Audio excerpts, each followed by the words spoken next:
Tech Co, le grand live du numérique sur BFM Business. Et c'est Bénédicte de Raffaelli-Soissons qui est avec nous ce soir, la fondatrice de Clustry. Bénédicte, bonsoir. Bonsoir Sébastien. Clustry, donc la solution logicielle d'IA appliquée aux ressources humaines, au RH.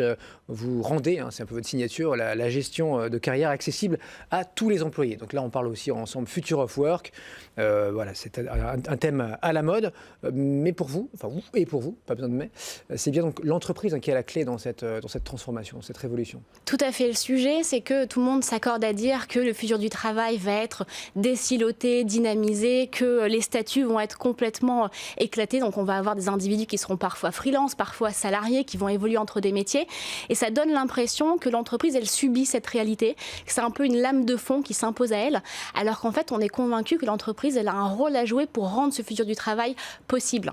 Pourquoi ? Parce que le dénominateur commun dans tout ça, c'est la capacité de l'organisation et donc de l'entreprise à développer l'employabilité globale et continue des collaborateurs. Ça veut dire développer chez les collaborateurs des compétences dont ils auront besoin demain, potentiellement ailleurs et potentiellement dans des contextes très très différents que celui de l'entreprise. Donc on passe d'un monde... Il n'y a pas de contradiction en fait dans ce que vous dites, c'est-à-dire qu'elle le subit quand même, quoi qu'on en dise, elle le subit. Elle doit s'y adapter. Parce que c'est violent, ça fait mal et tout ça. Tout à fait. Mais voilà, votre idée, et comme vous avez des centaines de clients maintenant, vous les pratiquez au quotidien, c'est que vous dites, voilà, endossez ce rôle. De toute façon, comme vous n'avez pas le choix, gardez soyez le garant de ça et permettez justement de passer d'un monde où, avant, on adressait le collaborateur, c'est-à-dire que l'entreprise, elle devait s'adresser à un collaborateur dans un environnement donné, l'entreprise, et un contexte défini, à un monde où elle doit adresser un individu dans sa globalité et dans sa diversité. Et le sujet derrière ça, c'est que justement, on ne peut plus raisonner autour de la notion de poste, quand on parle de ressources humaines, qui par définition est relatif à un environnement, celui de l'entreprise, et qui est donc contraire à l'employabilité globale et continue, qui, elle, n'est pas conditionnée à une réalité d'entreprise ou à une réalité de secteur d'activité. C'est ça, donc son poste, en fait, il n'existe pas ailleurs, quoi. Souvent, il a été dessiné pour l'entreprise, c'est très spécifique. Exactement. Voilà, et donc, pour vous, c'est vraiment les compétences. Tout à fait. La clé, là. Tout à fait. C'est-à-dire que les compétences doivent devenir le langage universel et la monnaie d'échange du travail demain pour permettre justement cette employabilité continue. Et le problème, c'est que les compétences sont encore les grandes oubliées et les grandes incomprises du parcours professionnel. Et donc la clé dans l'entreprise, c'est le manager, forcément. Oui, il y a une strate en dessous là. Il y a deux dimensions, il y a le salarié et le manager. Ouais. Le salarié parce que les compétences sont encore méconnues, parce que malheureusement, si on veut connaître les compétences des collaborateurs, il faudrait que chaque entreprise ait un RH pour 50 personnes. Et ça n'existe pas. Les entreprises ont un RH pour 350, 500, 800 personnes. Wow. Donc on connaît bien que 5% de la population, donc les 4 dirigeants, les meilleurs performeurs, etc. Il y a 95% des compétences de l'entreprise à côté desquelles on passe. Donc c'est votre stat à vous, c'est ce que vous avez constaté au quotidien là ? Oui. 95% donc des profils, on ne peut pas les gérer.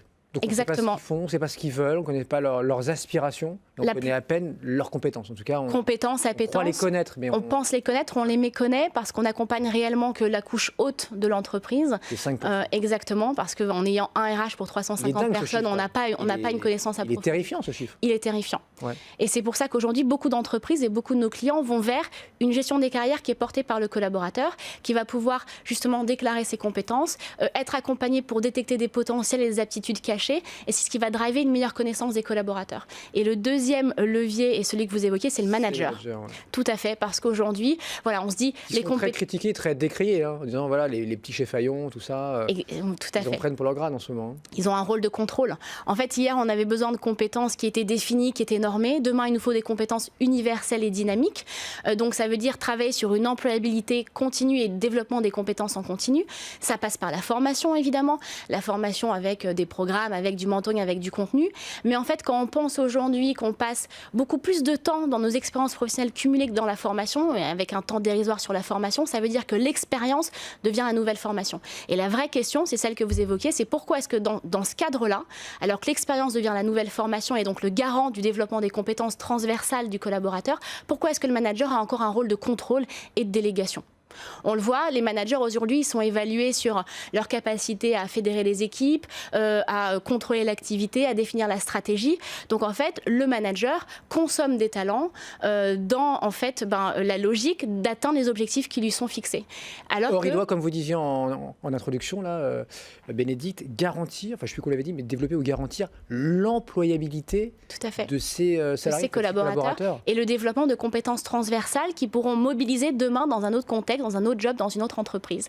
Et donc, on doit passer d'un rôle du manager qui était justement de consommer des talents à un rôle de manager demain qui sera de produire des compétences. Et pour ça, il faut qu'ils soient incentivés là-dessus, il faut que ce soit dans leurs évaluations. Il faut que demain, on les évalue sur combien de personnes dans leurs équipes ont eu des évolutions transversales, des évolutions verticales, ont eu des carrières fulgurantes. Et c'est très important que le manager joue ce rôle, qui est un petit peu un rôle de RH de proximité et qui va permettre à l'entreprise demain d'être un lieu où il y aura une pluralité des compétences et une hybridation des compétences. Donc là, ceux qui vous écoutent aujourd'hui, ceux qui découvrent Bénédicte, Clostry, disent mais elle est sympa, enfin, c'est bien ce qu'elle dit, mais